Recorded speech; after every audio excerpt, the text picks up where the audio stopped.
eşidən hər insan, bizi itirən sahibi, bizi brend sahibi, bizi tanıyır hər məkan, yaşlı həmçinin cavan. Trendi biz çıxartdıq, Azərbaycana yaydıq, dayanmırıq və salam, trendi eləyək davam.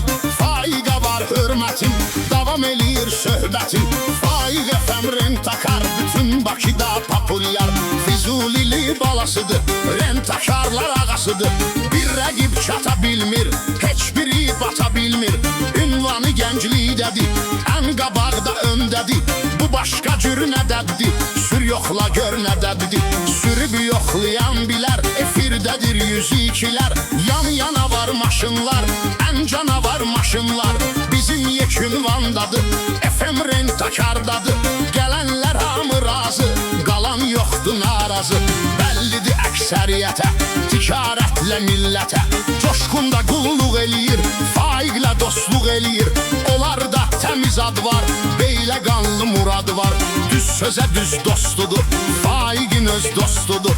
Hər biri hörmətində, maşın ticarətində, FM Rentakarında nömrə birdir zirvədə. Sözümüzün biz ağasıyıq, bu zirvədə də qalasıyıq.